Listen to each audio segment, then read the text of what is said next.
O que morre conosco é unicamente a individuação, a vontade, que é a vontade de viver e forma o núcleo de nosso ser, não é sequer atingida por ela, tão demoradamente quanto se afirma a si mesma, poderá sempre encontrar os caminhos que dão acesso à vida. Resulta daí, digamo-lo de passagem, que o suicídio é absurdo e imoral, pois nada conserta. O que o indivíduo nega e suprime, destruindo-se, é unicamente sua individuação, mas não o erro original, a vontade de viver, que, pelo suicídio, não fez mais que tender para uma realização mais feliz. A salvação, pois, de maneira alguma se chama morte, liga-se à condição muito diferente. Ninguém imagina que mediador devemos eventualmente esta bênção. É a inteligência. Mas a inteligência não é o produto da vontade, seu instrumento, sua luz na escuridão, a serva que lhe foi reservada? É assim e assim continua. Nem sempre, porém, nem em todos os casos. Em circunstâncias particularmente felizes, ó, pode-se mesmo dizer bem-aventuradas, em circunstâncias excepcionais por consequência, esse criado que é o intelecto, esse pobre servente pode tornar-se mestre de seu mestre, pode pregar-lhe uma peça, emancipar-se, tornar-se autônomo e, ao menos durante algum tempo, estabelecer sobre o mundo sua soberania benfazeja de bondade e de luz, na qual, despojada de seu poder e de sua influência, a vontade cede a doçura de um delicioso aniquilamento. Há um estado em que esse milagre se realiza, o conhecimento se separa violentamente da vontade, o sujeito deixa de ser um simples indivíduo, tornando-se, puro e sem vontade, o sujeito do conhecimento. Chama-se-lhe estado estético. É uma das maiores e mais profundas experiências de Schopenhauer. Tanto dispõe o filósofo de acentos medonhos para descrever os tormentos que a dominação do querer acarreta, quanto sua prosa encontra tons seráficos e sua gratidão transborda e se derrama quando, e ele o faz com uma abundância inesgotável, fala nas bênçãos da arte. Interpretou esta experiência, uma das mais pessoais talvez de sua vida, e lhe deu forma como discípulo de Platão e de Kant. Et definirá o belo, o que apraz de maneira desinteressada. Para Schopenhauer isso significa acertadamente, sem relação com a vontade. O prazer estético seria puro, desinteressado, livre do querer, seria representação, no sentido mais forte e mais sereno, contemplação clara, imperturbada, cheia de calma. E por que seria? Aqui, Platão deve vir-lhe em ajuda, Platão e o esteticismo latente de sua doutrina das ideias. As ideias foram elas que, no estado estético, tornaram visíveis, através dos fenômenos, essas cópias da eternidade. O olhar direto que nelas incidisse seria a contemplação objetiva, pura, larga, luminosa como o sol, da qual o sol gênio, e ainda em suas horas e instantes de genialidade, seria julgado digno e, com ele, quem soubesse acolher e gozar a obra estética. Apoio que vê longe, o Deus das musas, é um Deus do afastamento e da distância, não é o da confusão, das patos e da patologia, nem do sofrimento, mas da liberdade, um Deus objetivo, o Deus da ironia. Por esta, como viu Schopenhauer, pela objetividade genial, o conhecimento seria, pois, arrancado à escravidão da vontade, a atenção deixaria, enfim, de ser perturbada por qualquer móvel da vontade, nós nos abandonaríamos e as coisas não seriam mais objetos da vontade, mas simples objetos da representação, um repouso até então desconhecido ser nascia afinal oferecido. Estamos perfeitamente a ponto, escrevia nosso autor. É o estado sem dor que Epicuro celebrava como o maior dos bens e como condição dos deuses. Nesse instante, nós nos libertamos da necessidade desprezível de querer, celebramos o sábado dos trabalhos forçados da vontade, a roda de Ixion para ponto palavras célebres, tantas vezes citadas. Zero belo e o alívio imenso que o contemplá-lo proporciona arrancaram-nas a essa alma amarga e atormentada. Serão verdadeiras? Mas que é a verdade? Uma experiência vivida que encontra tais palavras é verdadeira, justificar-se pela força do sentimento. Dever-se-ia crer, talvez, que essas palavras de um reconhecimento total e ilimitado foram escritas para caracterizar uma felicidade relativa e que seria ainda puramente negativa. Porque, de maneira geral, a felicidade, simples suspensão de uma tortura, é negativa, e não é de outro modo para quem procura a contemplação estética das ideias, para a objetividade que acalma o querer, como provam, aliás, sem dúvida possível, as imagens que essa felicidade inspira a Schopenhauer. Também só é efêmera, provisória. Zero estado de artista, julgava ele, a parada diante de uma imagem iluminada pela ideia, não representaria a salvação definitiva. Zero estado estético seria apenas uma etapa, deveria levar-nos a estado mais perfeito, em que a vontade, que no primeiro não havia encontrado mais que passageira satisfação, seria para sempre submergida pelos raios do conhecimento, expulsa do terreno e aniquilada. Zero acabamento do artista seria o santo. De maneira geral, que é a ética? É a ciência das ações dos homens, a ciência do bem e do mal ciência? A vontade cega, sem razão nem senso, poderia receber ensinamento? Evidentemente, não se poderia ensinar a virtude, assim como não se poderia formar um artista explicando-se-lhe o que constitui o estado estético, nem se poderia levar um homem a praticar o bem e a evitar o mal com o explicar-se-lhe o sentido e significação de um e outro. Verdadeiramente nenhuma prescrição havia a fazer a vontade, seria livre, absoluta e todo-poderosa. A liberdade encontrar-se-ia mesmo unicamente nela, existiria exclusivamente no transcendente, jamais no empírico, na objetivação da vontade, que repousaria no espaço, no tempo e na causalidade, no mundo. Aqui, tudo estaria submetido à inflexível causalidade, ligado e determinado como causa e efeito. A liberdade encontrar-se-ia para além das aparências fenomenais, como a vontade, mas lá estaria presente com poder absoluto, lá estaria a liberdade da vontade. Como acontece frequentemente, a sã razão humana enganava-se inteiramente quanto à liberdade, que não estaria no ato, mas no ser, não no poperari, mas no ato. É verdade, reinariam, pois, inelutavelmente a necessidade e o determinismo, mas o ser continuaria originalmente e metafisicamente livre. Certo, o homem que tivesse cometido um ato culposo deveria necessariamente, na qualidade de caráter empírico, sob a influência de móveis determinados, agir assim, mas teria podido ser outro, e mesmo zero remorso, a angústia da consciência visariam o ser, não o ato. Cruel e duro pensamento, insultante, desapiedado, arrogante. Aceitá-lo repugna ao nosso sentimento, e eis que nosso sentimento apela para sua mística. A verdade mística, na qual se funda, longe de deixar cair no ouvido par de conceitos culpa-mérito, ao contrário, equivale a espantoso aprofundamento. Por isso, é verdade, ambos escapam à esfera moral concebida em estreito sentido. Mas os espíritos aristocráticos, precisamente os que não faziam grande caso da justiça, sempre se inclinaram a privar a moralidade da culpa e do mérito. Goethe fala complacentemente de méritos inatos, o que é uma reunião de palavras deveras absurda do duplo ponto de vista da lógica e de moral. Porque o mérito é inteiramente por natureza um conceito moral, e o que é inato, como a beleza, a inteligência, a distinção, o talento, ou conferindo-lhe o valor do destino, a felicidade, nada disso logicamente pode ser mérito. Para que aqui se pudesse falar de mérito, fora preciso que tudo isso fosse resultado de livre escolha, a expressão de uma vontade colocada ante os fenômenos, e é precisamente o que Schopenhauer afirma quando declara, com dureza aristocrática, que, feliz ou infeliz, cada um sempre recebe apenas o que lhe é devido. Mas a aristocrática aceitação da injustiça e da diversidade no destino dos homens não demora a se resolver em uma igualdade, a mais determinada e a mais democrática de toda. Pelo simples fato de que o raciocínio reduz a desigualdade e a diferença e mesmo a disparidade a uma ilusão.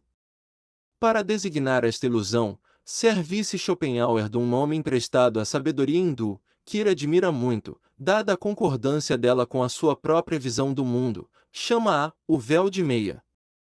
Mas já muito antes, segundo o costume dos sábios ocidentais, tinha se expressado em latim esta grande ilusão que representa a injusta desigualdade das fortunas, dos caracteres, das situações e dos destinos repousa no principium individuationis.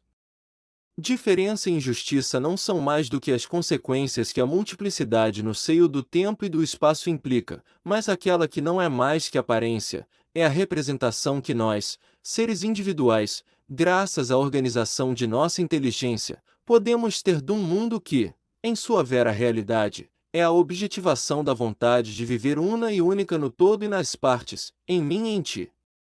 Mas aquilo, o indivíduo, que tem o sentimento de sua unicidade em face do mundo, não o reconhece. E como poderia reconhecê-lo se as condições de seu conhecimento, o véu de Maia, que envolve seu olhar e o mundo, o impedem de contemplar a verdade? Não vê ele a essência das coisas, que é una, mas suas aparências fenomenais, separadas, diferentes, e mais ainda, opostas, alegria e tormento, carrasco e vítima, vida contente aqui, e ali lamentável. Dizes sim a um, especialmente por tua própria conta, e repudias ao outro, sobretudo no que te diz respeito. A vontade, que é tua origem e tua essência, faz-te aspirar à felicidade, às alegrias e aos prazeres da vida, estendes para ela as mãos, apertas com força contra teu peito, e esquece-te de que, admitindo assim a vontade, admites também todos os tormentos do mundo e os apertas contra ti. Zero que, ao mesmo tempo, tu fazes de mal, o mal que cometes, tua revolta contra a injustiça da vida, e também a inveja, a aspiração e o desejo, a tua cobiça do mundo, tudo isso provém da ilusão da multiplicidade, deste erro, que tu não és o mundo e o mundo não é tu. Sim, tudo isso vem desta diferença entre eu e tu, que não é mais que uma ilusão, a ilusão de Maia. Vem daí igualmente teu medo da morte. A morte não é mais que a supressão de um erro, de um descaminho, porque cada individuação é um descaminho. Não é mais que o desaparecimento de uma parede imaginária que separa o resto do mundo eu, em que tu te achas encerrado. Crês que, à tua morte, este resto do mundo continuará a existir, ao passo que tu, horrível pensamento, não existirás mais. Ora, eu te digo, este mundo, que é tua representação, não será mais, mas tu, mais exatamente, aquilo que, em ti, teme a morte, que não a quer, porque é a vontade de viver, tu permanecerás, viverás, porque a vontade, que é a tua substância, poderá sempre encontrar o caminho da vida. Não te pertence toda a eternidade? E com a vida, que para esta não é mais que um tempo, quando, na verdade, ela é contínua presença, de novo o tempo te será dado em partilha. A tua vontade está assegurada à vida, com todas as suas alegrias e todos os seus tormentos, durante o tempo que ela a quiser. Melhor seria para ti que ela não a quisesse. Esperando, vives tal qual és. Vês e amas, olhas e desejas, cobiças a imagem que te é estranha, tão outra, diferente de ti sofres por isso, queres atraí-la a ti, em ti, ser ela. Mas ser uma coisa não é veia, para isso muito falta, é incomparavelmente mais penoso e mais lamentável. Zero desejo é um logro causado pela representação. Tu és dado a ti mesmo, teu corpo te é dado a princípio como representação, assim como tudo o resto do mundo, mas ao mesmo tempo como vontade, e é a única coisa no mundo que te foi dada também como vontade. Tudo mais não é para ti senão representação.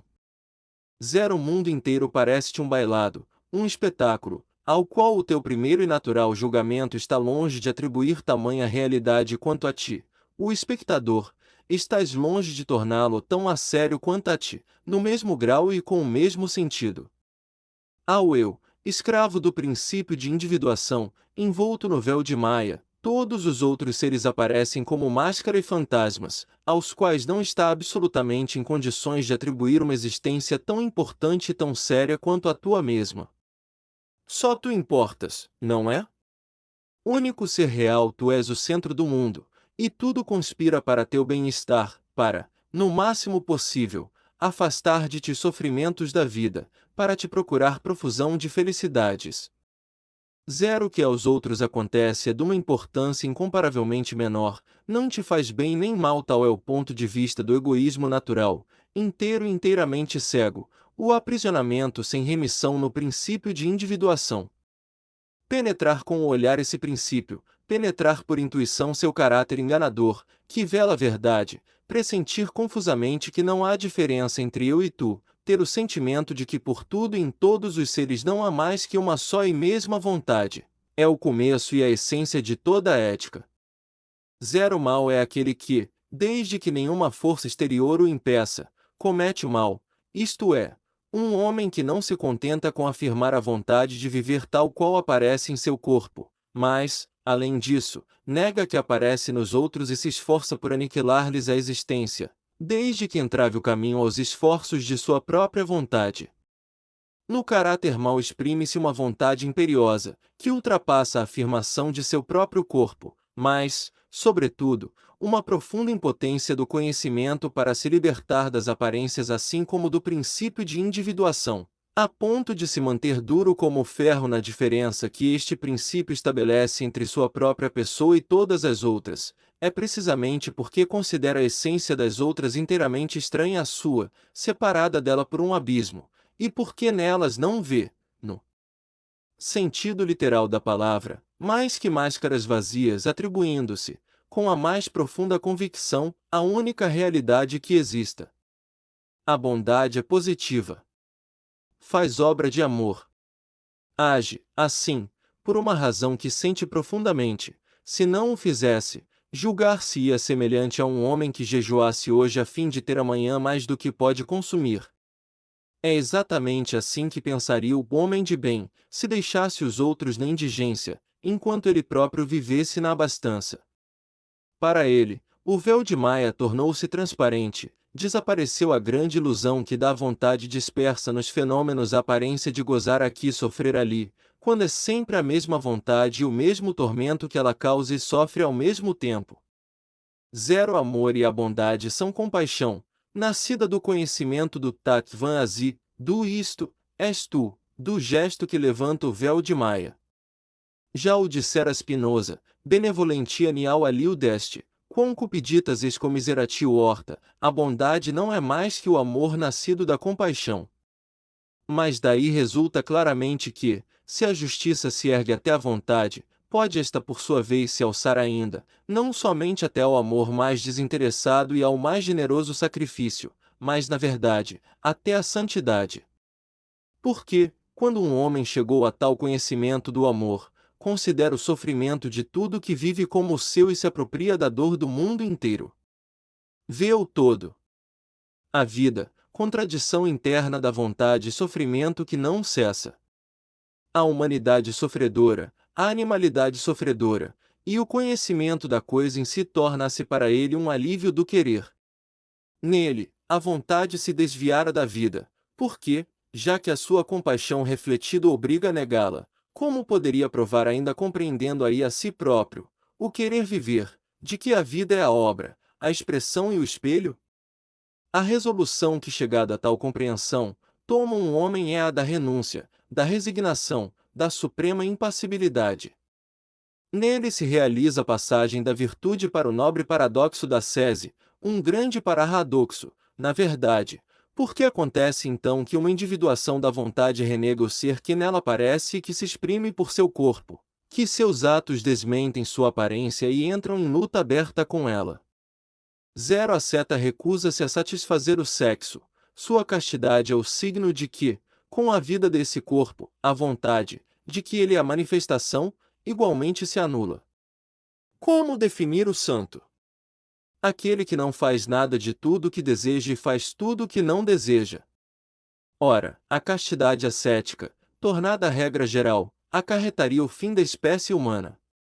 Mas, dada a estreita ligação de todas as manifestações da vontade, a mais alta de todas, o homem, em sua queda, arrastará também seu débil reflexo, a animalidade, e, Como assim todo conhecimento se suprimiria, o mundo inteiro, pois sem sujeito não há objeto, por si mesmo cairia no nada. Zero homem é, em potência, o salvador da natureza. É por isso que Ângelo Silesius, o místico, exclama ao homem: todas as coisas te amam e correm para ti, tudo corre para ti para chegar a Deus. Por paradoxal que possa parecer, malgrado toda a sua misantropia e todas as suas palavras e queixas sobre o estado de corrupção da vida em geral, como sobre o caráter grotesco do gênio humano em particular, apesar do desespero que o acabrunha quando vê a miserável companhia em que caímos pelo fato de termos nascido homens, Schopenhauer tem, no entanto, e culto do homem, tal como o concebe. Enche-se de altiva veneração humana em presença deste coroamento da criação que, para ele, como para o autor da Gênese, significa o homem, a mais alta e a mais adiantada objetivação da vontade. Esta mais importante forma de seu humanismo caminha inteiramente a par com seu ceticismo político, sua oposição à revolução, e tacitamente concorda com eles. Para ele, o homem é venerável, porque é o ser capaz de conhecer. Certo, todo conhecimento, em princípio, se submete à vontade, pois dela emerge, como a cabeça do tronco. E, nos animais jamais se pode suprimir esta sujeição da inteligência. Veja-se, porém, somente a diferença entre o homem e o animal, no que respeita à situação da cabeça em relação ao tronco. Nos animais inferiores, ambos se fundem e, entortos, a cabeça se volta para a terra, onde se encontrará os objetos do querer. Nos próprios animais superiores, a cabeça e o tronco são ainda muito mais unidos que no homem, em quem a cabeça, aqui Schopenhauer diz o chefe, e não a cabeça aparece superposta livremente a ele e trazida por ele, sem estar a seu serviço. Zero apelo de Belvedere representa no mais alto grau esta superioridade do homem, a cabeça do deus das musas, cujo olhar vai longe, ergue-se tão livremente sobre os ombros que parece ter se escapado do corpo e ter se libertado do cuidado de servi-lo. Podem-se fazer mais humanas associações de ideias? Não é em vão que Schopenhauer vê a dignidade do homem na estátua do deus das musas. É uma visão profunda e particular, unindo a arte, o conhecimento e a dignidade do sofrimento humano, que se revela nesta imagem. É um humanismo pessimista que, pois o humanismo tem essencialmente a colaboração de um otimismo de retórica, representa qualquer coisa inteiramente nova e, ouso afirmá-lo, uma visão de futuro fecunda no domínio das convicções. No homem, suprema objetivação da vontade, este humanismo é iluminado pelo reais claro conhecimento, mas, à medida que o conhecimento atinge maior nitidez, que a consciência se eleva, também o sofrimento cresce e este, por sua vez, em graus diferentes segundo os indivíduos. É no homem de gênio que se eleva mais alto. Zero que determina a hierarquia é a aptidão para sofrer profundamente, escreveu Nietzsche, seguindo sem reserva e até o fim o aristocratismo do sofrimento de Schopenhauer, doutrina segundo a qual a vocação do homem e do gênio, sua mais alta distinção e seu enobrecimento é o sofrimento.